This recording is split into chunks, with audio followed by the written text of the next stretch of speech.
নমস্কার।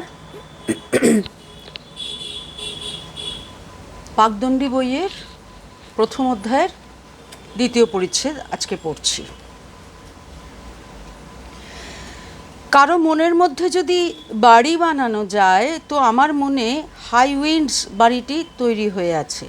হঠাৎ একদিনে প্রথম দেখায় ও বাড়ি আমার মনের মধ্যে গেঁথে যায়নি, তিলে তিলে তৈরি হয়েছে ওর ছাদের নিচে দিনের পর দিন কাটানোর প্রাণশক্তি দিয়ে।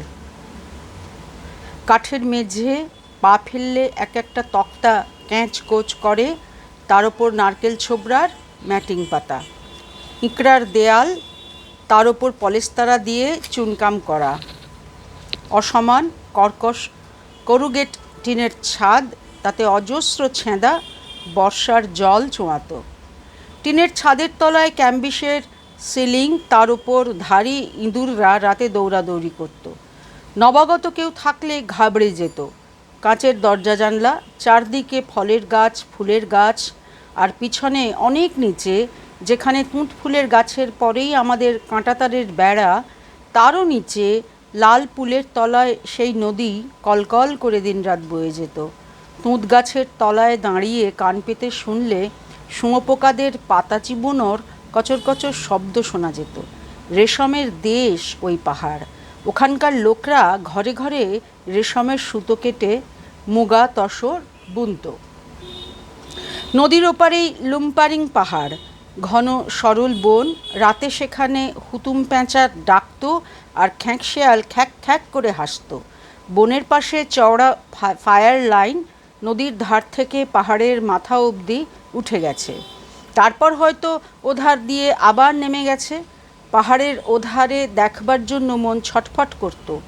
ফায়ার লাইনের পর পাহাড়ের গভীর খাঁজে লুম্পারিং জলপ্রপাত দেখা যেত না, শুধু তার ঝরঝর শব্দ শোনা যেত, আর ঝর্নার নিচে জল জমে সরু নদী হয়ে আমাদের নদীতে এসে মিশছে, সেও আমাদের তুঁত গাছের তলা থেকেই দেখা যেত।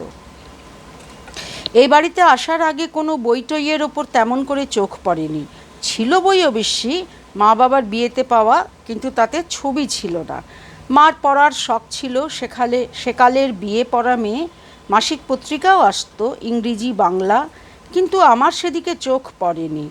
5 বছর বয়স হতেই স্লেটের ওপর বড় বড় ক, খ আর এ বি লিখে তার ওপর পেন্সিল বুলোতে বলা হলো। নদীর ওপারের দিদিমা বললেন, প্রভাত তাহলে লেখাপড়া শিখছে, খুব ভালো কথা। এসব হলো গিয়ে লালপুলের বাড়ি ছাড়ার সময়কার কথা। মার কাছে লেখাপড়া, সে বরং ভালো। দিদিমাকে মা ডাকতেন মাসিমা, তার নাম ছিল সারদা মঞ্জরী দত্ত। নাকি আমার দাদামশাইরা দিদিমাকে চিনতেন। নদীর ওপারে ওদের বাড়িটিও আশ্চর্য। নিচে একটি ঘর, তার পাশে তরকারির বাগান, পাথরের সিঁড়ি, ওপরে 3টি 3 রকম আলাদা বাড়ি, কোনোটার টিনের ছাদ, কোনোটা খড়ের, মধ্যেখানে উঠোন, ল্যাপা পোঁছা তকতক করছে। তারই একধারে এমন আশ্চর্য এক জিনিস ছিল যে দেখে দেখে শখ মিটত না। পাহাড়ের গায়ে একটা পাথরের গর্ত, তার তলায় দু তিনটে ফুটো থেকে দিনরাত বুড়বুড় করে জল বেরোচ্ছে। গর্তটার গায়ে ছেঁদা করে পাইপ লাগিয়ে একটা কল বসানো ছিল। দিদিমারা সরকারি জল ব্যবহার করতেন না, এরকম আমরা আগেও কখনো দেখিনি, পরেও দেখিনি। একান্ত নিজের একটা জলের উৎস। এখন ভাবি, দিদিমা মানুষটিও অনন্য সাধারণ ছিলেন। 60-65 বছর আগেকার কথা। তখনই কতজন অভিভাবকহীনা বাঙালি মেয়ে দেখেছিলাম যারা পুরুষদের চাইতে কোনো দিক দিয়ে কম ছিলেন না। এদের অনেকেই ব্রাহ্ম সমাজের মেয়ে। তার একমাত্র কারণ, হিন্দু সমাজের তেজি মেয়েরাও সমর্থনের অভাবে নিজেদের পায়ে দাঁড়াবার সুযোগ পেতেন না। সারা জীবন তাদের কটুভাষী অনিচ্ছুক আত্মীয় স্বজনদের কাছে হাত পেতে থাকতে হতো, নয়তো কুলত্যাগিনী হতে হতো। শিলংয়ে সরোজিনী মাসিমা ছিলেন, যামিনী সেন বলে আরেকজন শিক্ষাব্রতীও ছিলেন। তাঁর চেহারাটি ছাড়া আর কিছু মনে করতে পারি না। তবে সোনার বো বাঁধা পিন দিয়ে বুকে একটা ছোট্ট সোনার ঘড়ি ঝোলাতেন। তার দিক থেকে আমি চোখ ফেরাতে পারতাম না। এঁরা ছিলেন অবস্থাপন্ন ঘরের উচ্চশিক্ষিতা মেয়ে। দিদিমার কথা আলাদা।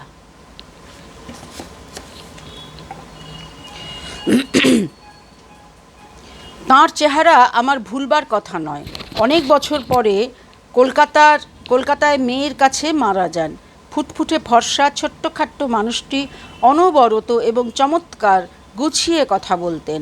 কারো জন্মদিন কি শ্রাদ্ধ কি বিয়ে উপলক্ষে কোনো বই খাতার সাহায্য না দিয়ে টলটলে পাহাড়ে নদীর স্বচ্ছ স্রোতের মতো অপরিসীম ভক্তি সহকারে ভগবানকে ডাকতেন। আমি অবাক হয়ে দেখতাম তাঁর চোখ দিয়ে জল পড়ছে। গোড়ার দিকে তাঁর স্বামীও ছিলেন, গোলগাল মেটে, মাথার সামনে টাক, লম্বা কালো দাড়ি। বোধহয় মানুষটি চুপচাপ থাকতেন। অন্য কোথাও গিয়ে অকালে মারাও গেলেন। মনে আছে একদিন সকালে দিদিমাদের বাড়িতে উপাসনা হলো। তারপর রোদে ভরা নীল আকাশের নিচে একটা ফুলে ঢাকা জায়গায় ছোট্ট একটা সুন্দর কৌটো মাটির নিচে রাখা হলো। দিদিমা সাদা থান পরে খালি হাতে ভগবানের নাম করতে লাগলেন। আর তাঁর ছোট মেয়ে মনুদি আমাদের বলল, চুপ চুপ, কথা বলতে নেই। আমরা ফিসফিস করে বললাম, বলো না, কি আছে ওতে? মনুদি বলল, বাবার ছাই। বলে অন্যদিকে মুখ ফিরিয়ে নিল। সে আমাদের চেয়ে সামান্য বড় ছিল। শুনে আমার গায়ের রক্ত হিম হয়ে গিয়েছিল। মরে গেছেন তো মরে গেছেন, তাই বলে এই সুন্দর সকালে বেচারি দাদামশাইকে কৌটোয় ভরে মাটিতে পুঁতে ফেলবে, এই যে ভাবা যায় না। খুব খানিকটা কেঁদে নিয়েছিলাম।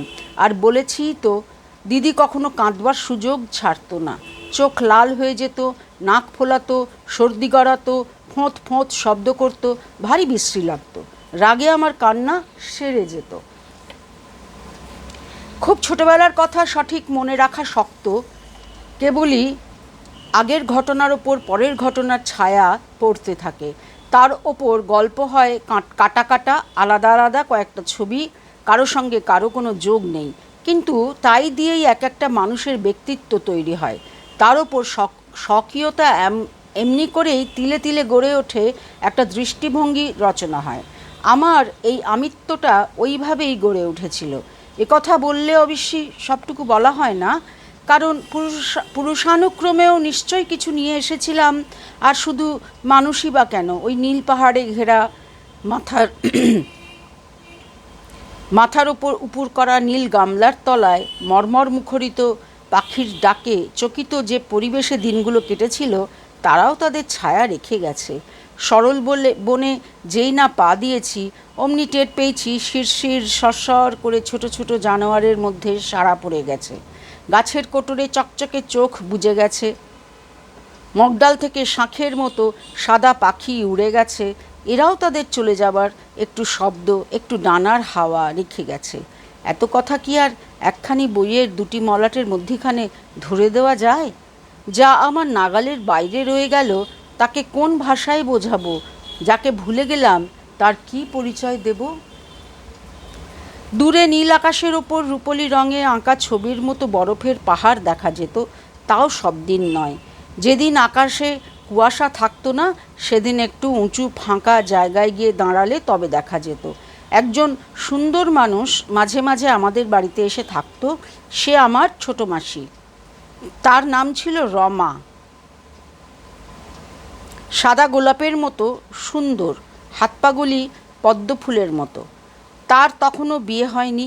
আমি তার গলা জড়িয়ে ঝুলে থাকতাম, গালে নাক ঘষে বলতাম, মন্না, আমি তোমার চশমা হব। ছোটো মাসি কী বলতো মনে নেই, তবে আমার ছোট ছোট করে ছাঁটা চুলে হাত বুলিয়ে দিত মনে আছে। 41 বছর বয়সে 6টি ছেলেমেয়ে রেখে ছোটো মাসি মারা গেছিল। মারা গেলে কি কেউ ফুরিয়ে যায়? ছোটো মাসির স্মৃতি আমার মনের মধ্যে অফুরন্ত মধুর উৎস হয়ে রয়েছে। তখন একেবারে মুখ্য ছিলাম, বইয়ের ধার ধারতাম না। ঠিক সেই সময়ই যে কলকাতায় আমাদের মেজ জ্যাঠামশাই উপেন্দ্র কিশোর আর তাঁর বন্ধু যোগীন্দ্র সরকার ছোটদের জন্য কেমন বই লেখা হবে, কোথায় ছাপা হবে, কেমন ধারা ছবি হবে, কি করে তার ব্লগ তৈরি হবে, এই সব প্রশ্ন নিয়ে ভেবে আকুল হচ্ছিলেন, সে কথা আমি ঘুণাক্ষরেও টের পাইনি। ইতিমধ্যে জ্যাঠামশাইয়ের বেশ কতকগুলো বই বেরিয়েও গেছিল। হাফটন ব্লকে নিজের ছাপাখানায় তার জন্য চমৎকার সব নিজের হাতে আঁকা রঙিন ছবিও ছাপা হচ্ছিল, তাও জানতাম না। বেল পাকলে কাকের কি? আমরা ছিলাম আকাট মুখ্যু। বইপত্রের সঙ্গে আমাদের কি? আমাদের বাড়িতে কুকুর বেড়াল না থাকতে পারে, দুরকমের টিকটিকি ছিল। ঘরের ভিতরে ফিকে হলুদ টিকটিকি আর ঘরের বাইরে কালচে পানা টিকটিকি। বাইরের দেয়ালের খাঁজে পেন্সিল কাটা ছুরি ঢুকিয়ে দাদা 3টি সাদা ডিম বের করেছিল, এই আমার কোড়ে আঙুলের নখের মতো। তার একটা আবার পড়ে গিয়ে ভেঙে গেল, বাকি দুটো তাড়াতাড়ি আবার পুড়ে দেওয়া হলো। দাদা বলল, না হলে মা টিকটিকির কষ্ট হবে। এইসব নিয়েই আমাদের দিন কাটত।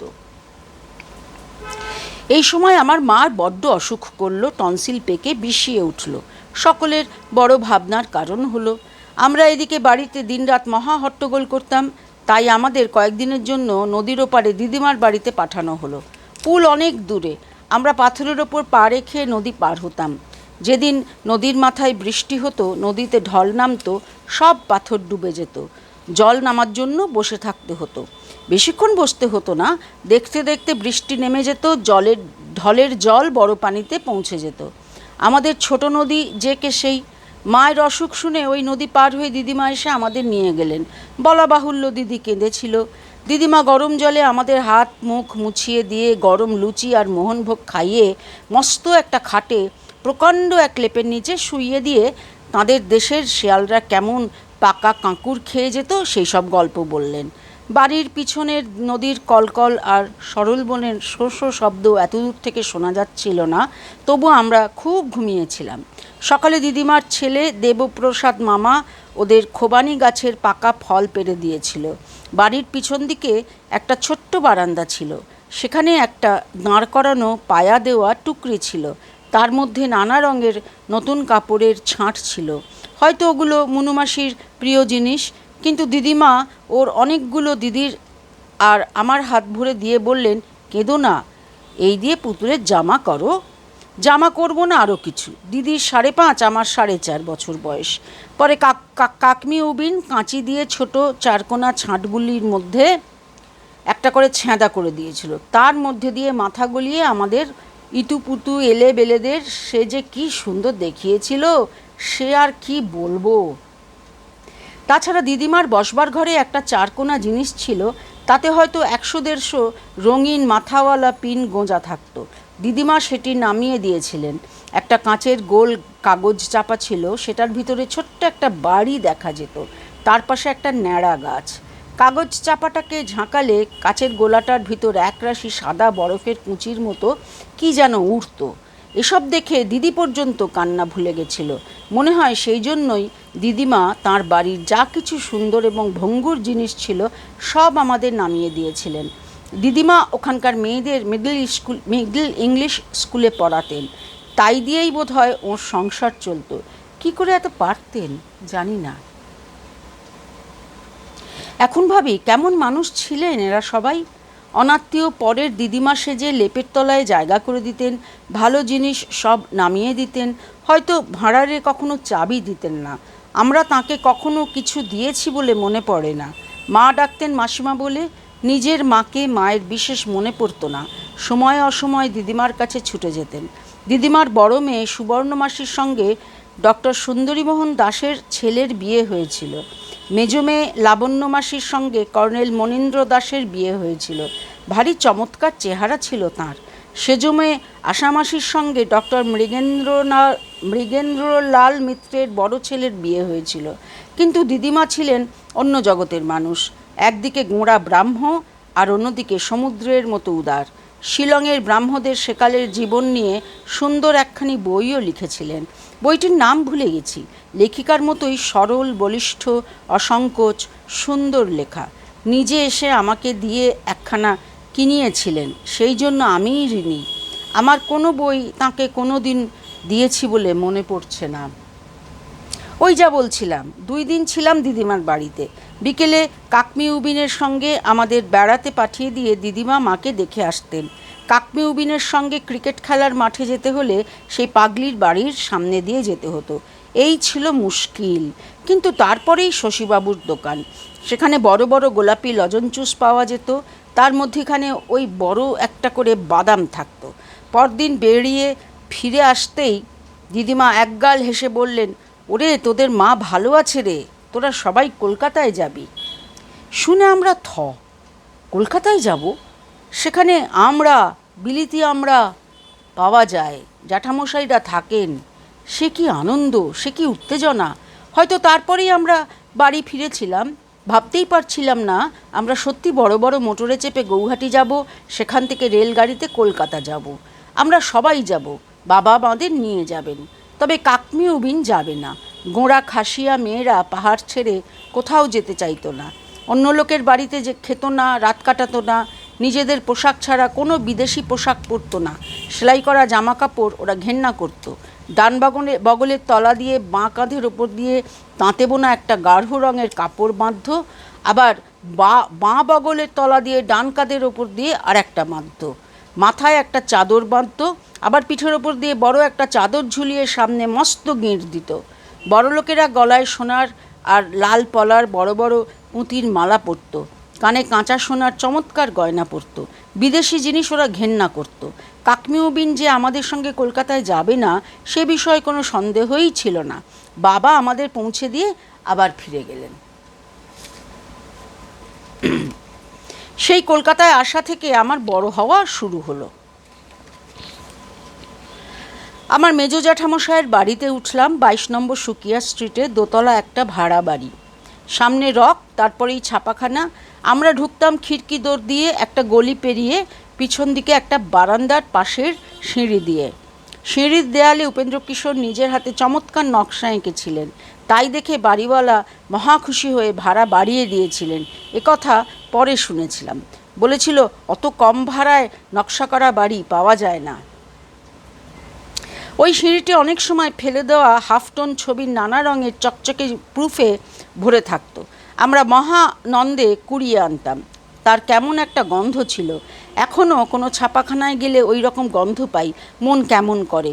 নিচে প্রেস চলতো, তার একটানা ঝমঝম শব্দ কানে আসতো। মনে হতো বাড়িটা বুঝি দুলছে, যে কোনো সময় ডানা মেলে পাখির মতো উড়ে যাবে। সে বাড়ির রোমাঞ্চের কথা মুখে বলার সাধ্য নেই আমার। অথচ খুব যে একটা সাজানো গোছানো ছিল তাও নয়, তার দরকারও ছিল না। উপেন্দ্রকিশোর তাঁর আশ্চর্য ব্যক্তিত্ব নিয়ে চারদিক ভরে রাখতেন।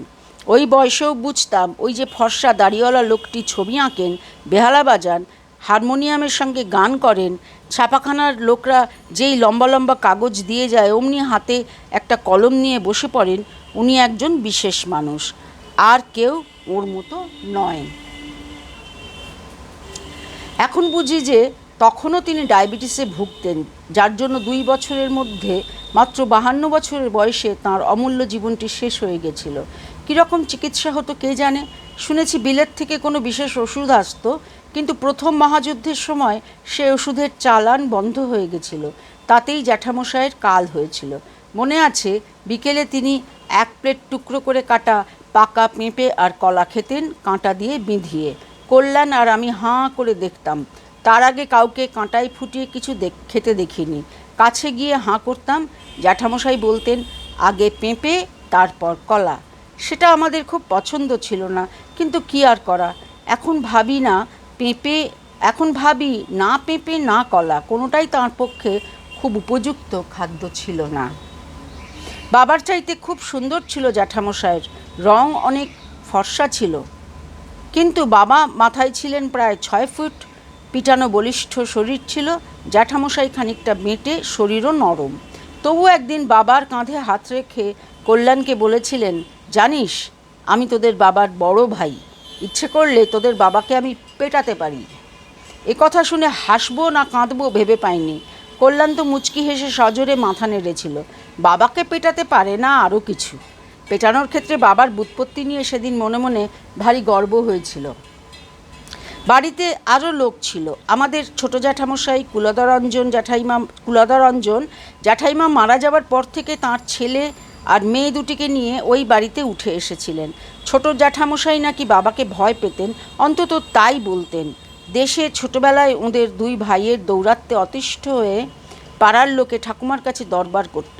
ছোট জ্যাঠামশাইকে ধমক দিয়ে যদি বা ম্যানেজ করা যেত, বাবাকে সামলাবার জন্য একজন সন্ডামার্কা চাকর রাখতে হয়েছিল। ওদের নানান দুষ্টুমির গল্প শুনে আমরা অবাক হয়ে যেতাম। তার অর্ধেক করলেও বাবা যে পিটিয়ে আমাদের মাটিতে বিছিয়ে দিতেন সেটা নিশ্চিত। বলা বাহুল্য বেশিরভাগ গল্প ছোট জ্যাঠামশাইয়ের মুখেই শোনা। তিনি আমাদের প্রথম বায়োস্কোপ দেখিয়েছিলেন, প্রথম সার্কাস দেখিয়েছিলেন। কি আশ্চর্য জায়গা কলকাতা! নিত্য নতুন জিনিস দেখতাম। পালকি চড়ে দিদি আর আমি একদিন মায়ের সঙ্গে বড় জ্যাঠামশায়ের বাড়ি থেকে বেরিয়ে এসে দেখি 22 নম্বর সুকিয়া স্ট্রিটের খিড়কি দোরের বাইরে একটা লম্বা ঠ্যাঙলা টুলের ওপর ড্রামের মতো কি একটা রংচঙে জিনিস বসিয়ে একটা লোক ডেকে ডেকে কি যেন বলছে। মা বললেন, বায়োস্কোপ দেখবি? সে আর বলতে, এ বায়োস্কোপ একজন একজন একজন করে দেখতে হয়। মা লোকটাকে 2 পয়সা দিলেন। একটা গোল মতন কাচের ভেতর দিয়ে আমি আগে দেখলাম। সে এক স্বপ্নরাজ্য। সুন্দরী রাজকন্যে, মুখ মুখ মুখে ফেনা তেজি ঘোড়ায় চাপা বীর রাজপুত্র, বিকট রাক্ষস, কেউ থেমে থাকছে না, শুধু ছুটছে আর ঘুরছে। আর লোকটা সুর করে কি যেন বলে যাচ্ছে, তার এক বর্ণ মানে বুঝছি না। তারপর যেই কট শব্দ করে ছবি অন্ধকার হয়ে গেল, আমার পালাও শেষ হলো। দিদি এসে চোখ লাগালো। পর্দায় দেখা সেই বায়োস্কোপের চেয়ে এ যে কত বেশি ভালো, সে আর কি বলবো। একেবারে কোলের কাছের ঘরোয়া জিনিস। দোতলায় উঠেও অনেকক্ষণ ধরে মনে হচ্ছিল এখানে আমি নেই। সেবারই বর্দিকেও প্রথম দেখলাম। বর্দির নাম সুখলতা রাও। তাঁর নাম জানে না এমন লোক সেকালে কম ছিল। দেশ বিদেশের পরীদের গল্প তিনি সংগ্রহ করে সে যে কি মিষ্টি বাংলায় লিখেছেন, সে আর কি বলবো। আর অপূর্ব সব কবিতা। আমার মায়ের চাইতে বর্দি ছিলেন 1.5 বছরের ছোট। একসঙ্গে মানুষ, আপনার বোনের মতো। মা বলতেন, বর্দি জীবনে কখনো কোনো স্বার্থপর কাজ করেননি, কিন্তু সদাই গম্ভীর মুখ। একটা মজার গল্পও শুনেছি। জ্যাঠামশাইয়ের সঙ্গে রবীন্দ্রনাথের ভাব ছিল সেই সময় রাজর্ষি প্রকাশিত হয়েছিল। জ্যাঠামশাইয়ের বড় মেয়ে আর বড় ছেলে সুখলতার আর সুকুমারের ডাকনাম রাখলেন হাসি আর তাতা। সুকুমারের তাতা নাম থেকে গেল, কিন্তু সুখলতার গম্ভীর মুখের দিকে তাকিয়ে কেউ আর তাকে হাসি বলে ডাকবার সাহস পেল না। তবে একথা আমাদের খুব ভালো করেই মনে আছে যে আমাদের পুতুল খেলার সময় বর্দি একবার যোগ দিয়ে কাঁচি দিয়ে কেটে কেটে ছোট্ট ছোট্ট গোল গোল কাগজের লুচি বানিয়ে দিয়েছিলেন। তখন তাঁর বয়স হয়তো 26 বছর হবে। জ্যাঠামশাইয়ের স্বল্পায়ু ছোটো মেয়ে শান্তিলতার তখনও বিয়ে হয়নি। আমরা তাঁকে ডাকতাম টুনিদি বলে। যেমনি সুন্দর দেখতে, সেমনি মিষ্টি স্বভাব। রোজ রাতে আমাদের খাইয়ে দিতে দিতে টুনিদি গল্প বলতো, ছড়া বানাতো। তার লেখা 2-1 কবিতা সন্দেশে বেরিয়েও ছিল। তার একটি হলো, ওগো রাঁধুনি শোনো গো শোনো। এমন সরস কবিতা খুব বেশি হয় না। ছবি আঁকার হাত ছিল। আমরা শিলংয়ে ফিরে গেলে আমাকে একটা পোস্টকার্ডে ছোট ছোট ছবি এঁকে লিখে পাঠিয়েছিল। পিঠোপিঠি 2 বোন সুকু আর লীলা, পড়তে বসে বই ফেলে করছে পুতুল খেলা। তাই না দেখে প্রভাতরঞ্জন উঠলেন রাগে ফুলে, চুপি চুপি বেঁধে দিলেন 2 জনার চুলে। বাইরে গিয়ে যেই ডেকেছে, লুচি খাবি আয়, অমনি তারা হ্যাঁচকা টানে, বাপরে কি চেঁচায়। এই টুনিদিকে আর দেখিনি। মাত্র 24 বছর বয়সে নিউমোনিয়া হয়ে শেষ একটা দাদা বলে ডাক দিয়ে সে মারা গিয়েছিল। বর্দি আর টুনিদির মধ্যিখানে ছিলেন মেজদি, পুণ্যলতা চক্রবর্তী। এরা সবাই জাত লেখিকা। কাউকে কিছু শেখাবার দরকার ছিল না। সবার ছোট ভাই সুবিমল, আমাদের নানকুদা। এমন সরস কল্পনাপ্রবণ খামখেয়ালি মানুষকে সঙ্গী পেয়ে আমরা আহ্লাদে আটখানা হতাম।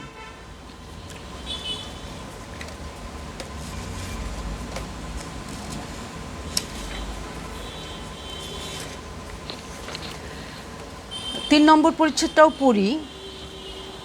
এটা হয়তো একটু বড় হবে। পড়তে ভালো লাগছে, আপনাদেরও শুনতে অবশ্যই ভালো লাগছে। নানকুদা, 3 নম্বর পরিচ্ছেদ। নানকুদা বেজায় ভালো সঙ্গী হলেও বেশ একটু যে নিষ্ঠুর ছিল সে বিষয়ে সন্দেহ নেই।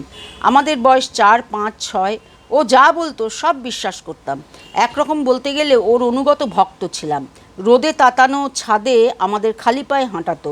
অন্ধকার লোহার সিঁড়ি দিয়ে একতলায় নামাতো। বিকট সব গল্প বলে আলো নিভিয়ে ঘর থেকে চলে যেত। আবার কেউ পড়ে গেলে ছুটে এসে কোলে তুলে ওষুধ দিত। তখনও সে স্কুলের গণ্ডি ছাড়ায়নি। ও সমবয়সী পানকুদা ছিল ছোট জ্যাঠার ছেলে, বড় বেশি ভারিক্কে ধরনের। ছোটবেলায় মা হারিয়ে কেমন যেন নিজের মধ্যে নিজে বন্ধ হয়ে গেছিল, সে কথা পরে বুঝেছিলাম। এরা দুজনে আমার মাকে বড্ড ভালোবাসত, ডাকতো মান্তু বলে। সুকুমার তখন বিলেতে, সুবিনয় নিশ্চয়ই বাড়িতেই থাকতো, কলেজে পড়তো। আমাদের সঙ্গে খুব একটা মিশতো না। তাতে আমাদের কোনো অসুবিধা হতো না। জ্যাঠামশাইয়ের বুড়ো চাকর প্রয়াগ আমাদের গল্প বলতো, দেশের গল্প, জন্তু জানোয়ারের গল্প।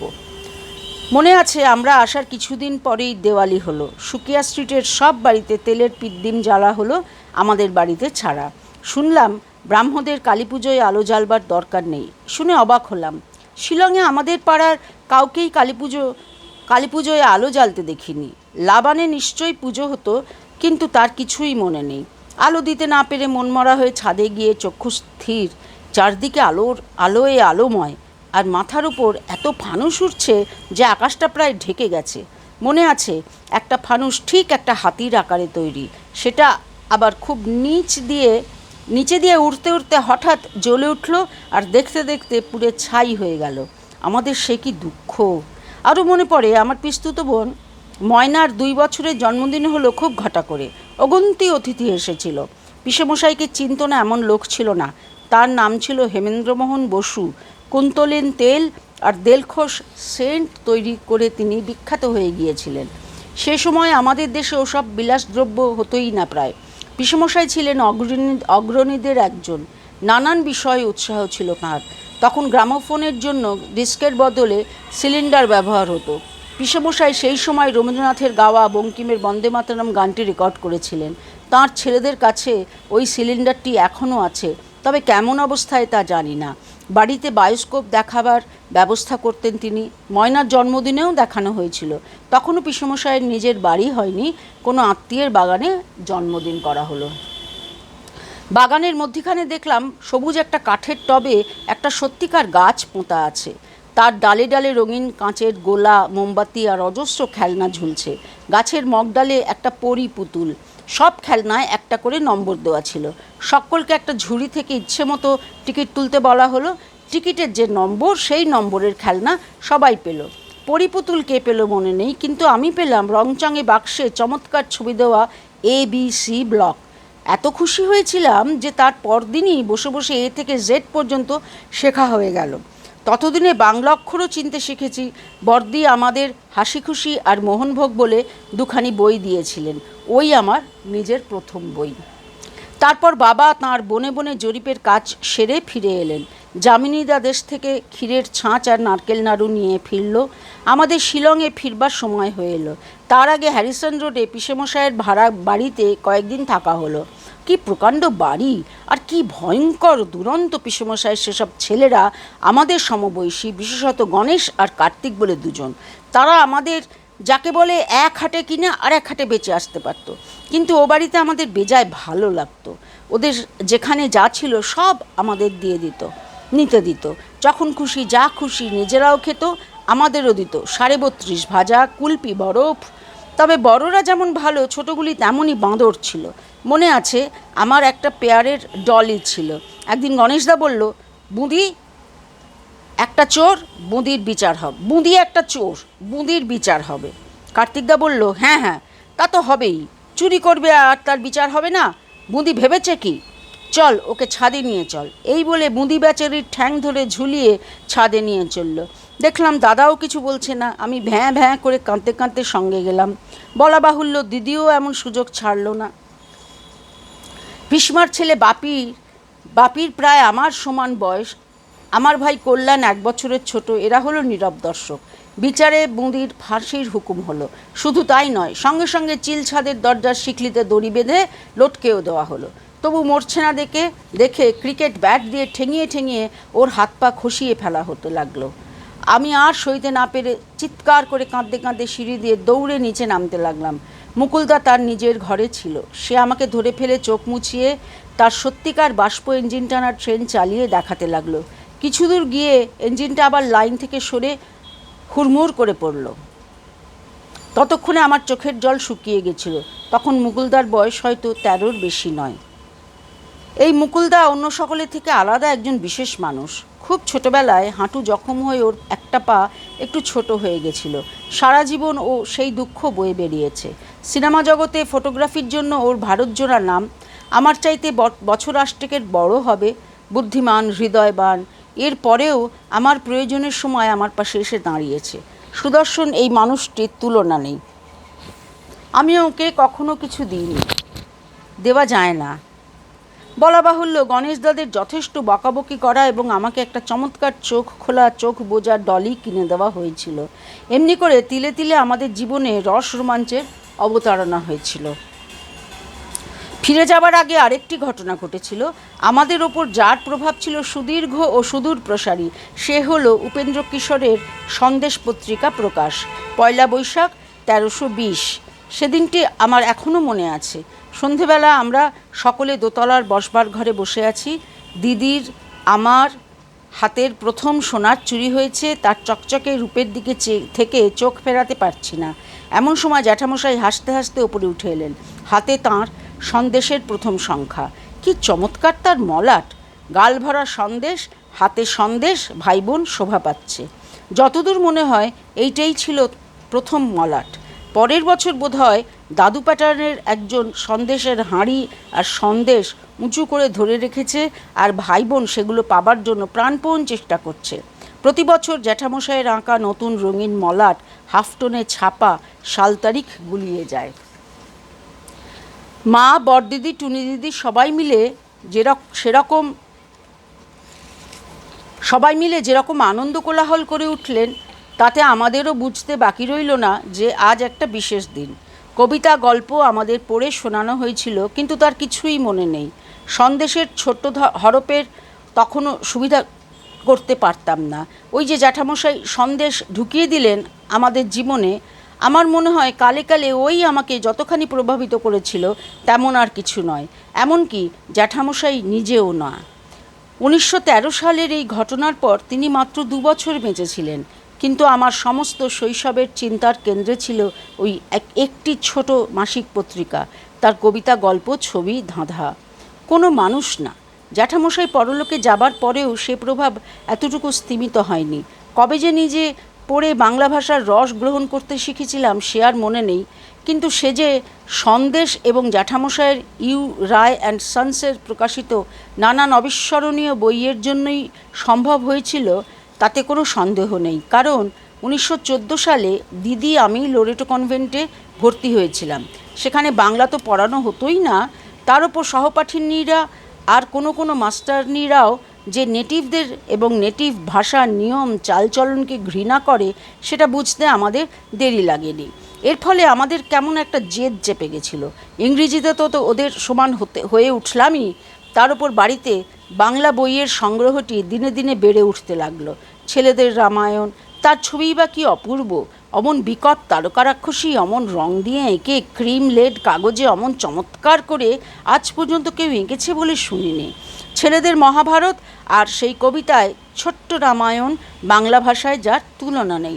ছোট জ্যাঠামশাইয়ের Iliad, Odysseus, Robin Hood, Betal, Panchabingshati, 32 সিংহাসন, কথা শরীৎ সাগর, বর্দির আরও গল্প ইত্যাদি আগ্রহের চোটে সময়কে ছাড়িয়ে যাচ্ছে।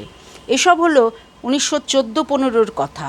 আমরা হয়তো 1913 শেষের দিকে শিলংয়ে ফিরেছিলাম। মনে আছে কোনো কারণে বাড়ি পৌঁছতে অন্ধকার হয়ে গেছিল। তখন একে দিন ছোট হয়ে এসেছিল, তার উপর পাহাড় দেশের সূর্য বিকেল শেষ না হতেই টুপ করে পাহাড়ের পিছনে নেমে পড়ে। চুড়োয় চুড়োয় রোদ লেগে থাকে। অনেক উঁচুতে যেসব বাড়ি, তাদের জানলার শার্সিতে পড়ন্ত রোদের ঝিকমিক করে ওঠে, চোখ ঝলসে যায়।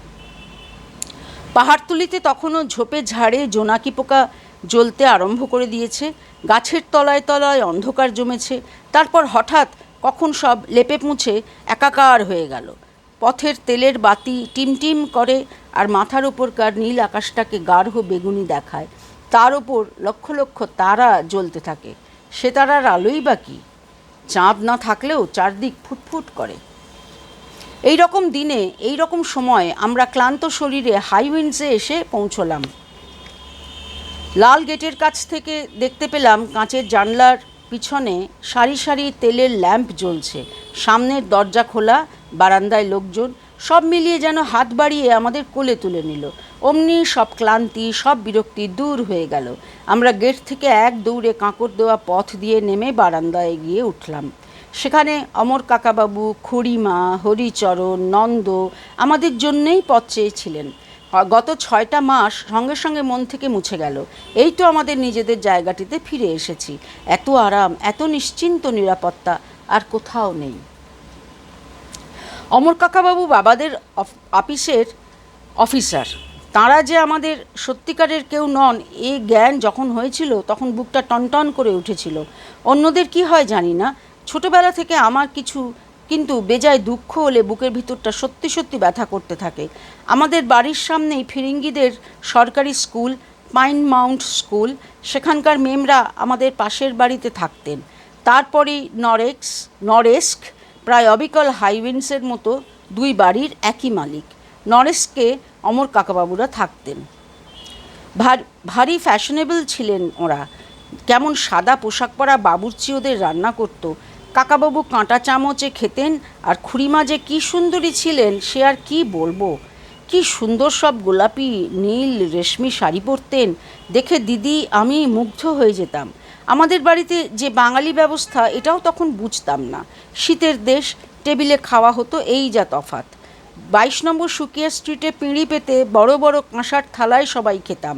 তা হোক গে, কাকাবাবুদের বাড়িতে কিছু ভালো রান্না হলে আমরা ভাগ পেতাম।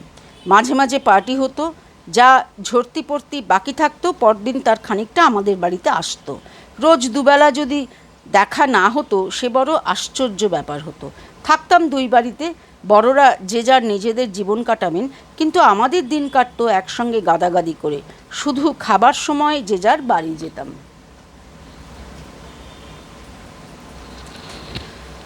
ওই বাড়িতে যাওয়াটা একেবারে নিরাপদ ছিল না। পাইন মাউন্ট স্কুলের মেট্রনের একপাল রাজহাঁস, বিলিতি মুরগি আর মস্ত মস্ত পেরু ছিল। হরিচরণ, নন্দ, দাদা, কল্যাণ, অমিদের একটা খেলাই ছিল তাদের তাড়িয়ে বেড়ানো। তার ফলে সব কটা পাখির মেজাজ একেবারে খিঁচড়ে গেছিল। বেঁটে কাউকে দেখলেই গলা বাগিয়ে ঠোঁট এগিয়ে সাপের মতো হিসিস শব্দ করতে করতে তেড়ে আসতো। আর ধরতে পারলে তো কথাই নেই, গোড়ালি ঠুকরে রক্তাক্ত করে দিত। দিদি আমি ওর মধ্যে ছিলাম না, তবুও আমাদেরও বাদ দিত না। এমনকি সম্পূর্ণ অচেনা বেঁটে খাটো কাউকে দূর থেকেও দেখতে পেলে তেড়ে আসতো। হাঁস পেরু যে কি ভয়ঙ্কর রকমের হিংস্র জানোয়ার তা খুব কম লোকেই জানে। হরিচরণদের বাড়ি থেকে আমাদের বাড়িতে যাওয়া আসাটা তাই সাধারণ ঘটনার পর্যায় থেকে একটা উত্তেজনাময় অভিযানে দাঁড়াতো। ক্রমে 2 পক্ষই দক্ষ গেরিলা যোদ্ধায় পরিণত হয়েছিলাম। অতর্কিতে আক্রমণ ও পশ্চাৎপসরণ। বলা বাহুল্য, বড়রা এর কিছুই জানতেন না। আরও সব কাকাবাবু ছিলেন আমাদের, তাঁদের অযাচিত স্নেহের কথা ভুলবার নয়।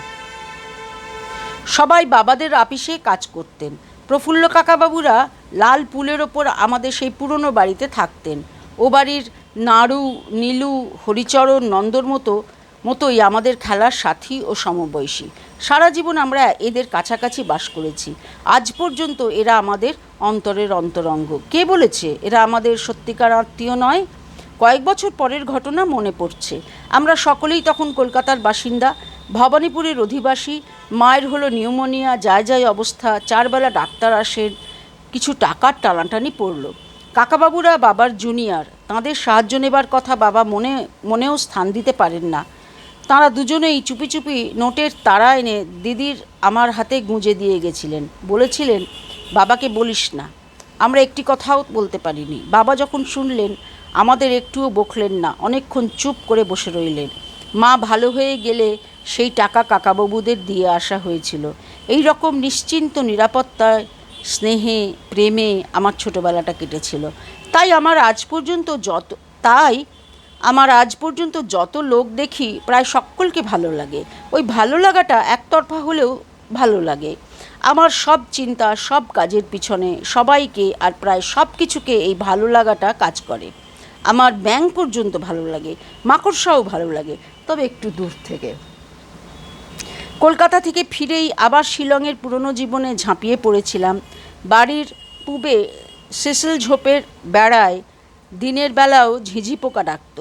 তার পিছনে বন বিভাগের বড় সাহেব মিস্টার কাউই থাকতেন। তাঁর স্ত্রী ছিলেন পাগল, তাকে বন্ধ করে রাখা হতো। একদিন পালিয়ে এসে মায়ের সঙ্গে কথা বলবার চেষ্টা করতেন। একবার বলেছিলেন, আমাদের বাড়িতে পার্টি হয়, সবাই আসে, কিন্তু আমাকে ওরা যেতে দেয় না। অপূর্ব সুন্দরী মানুষটি, মায়ের খুব দুঃখ হয়েছিল।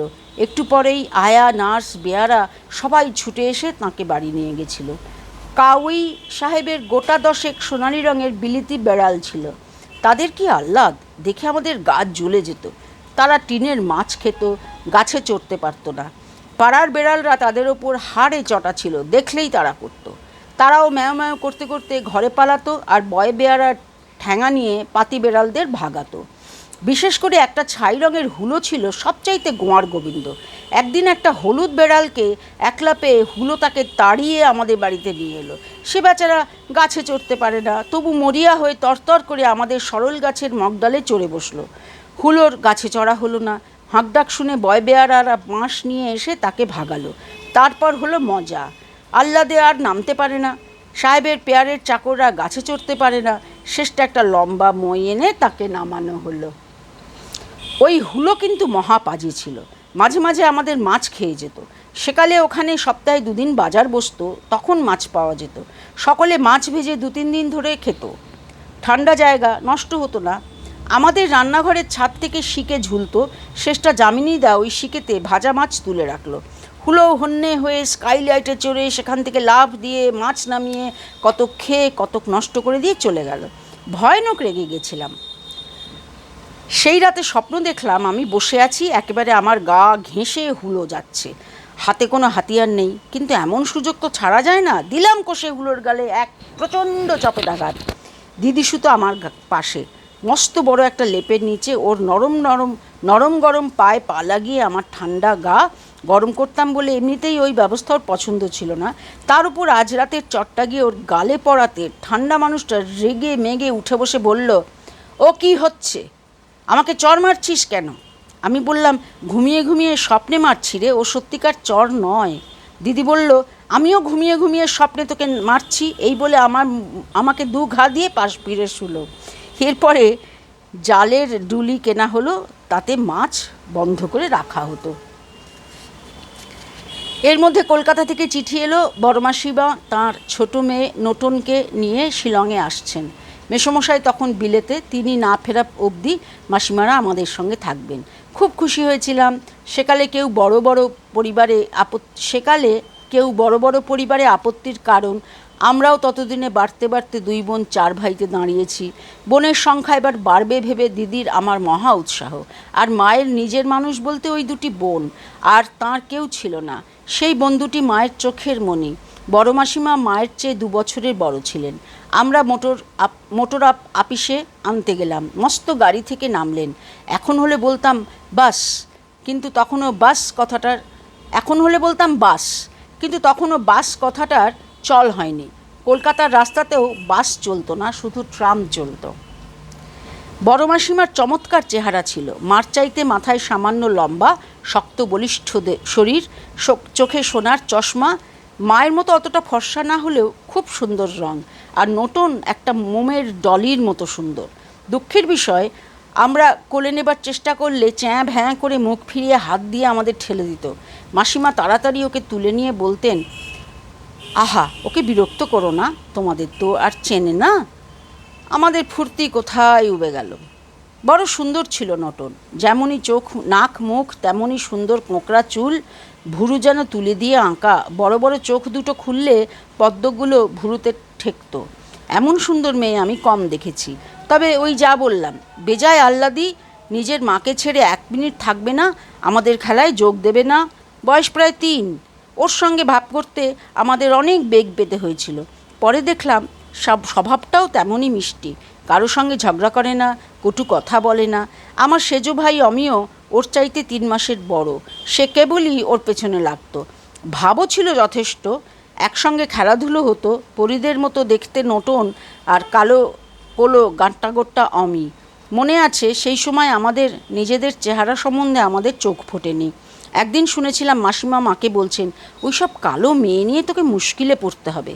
মা সেদিকে কানই দিলেন না, বললেন, কিচ্ছু মুশকিলে পড়তে হবে না, ওরা খুব ভালো। কিন্তু আমার বুকে হাতুড়ির ঘা পড়েছিল। হঠাৎ আমার চোখ খুলে গেছিল। নটনের সুন্দর চেহারায় আমাদের ভারী আনন্দ, ভারী গর্ব ছিল। অসতর্কে বলা ওই একটি কথা বড় আঘাত দিয়েছিল। আজ তাহলে এই পর্যন্তই থাক। সবাই ভালো থাকবেন।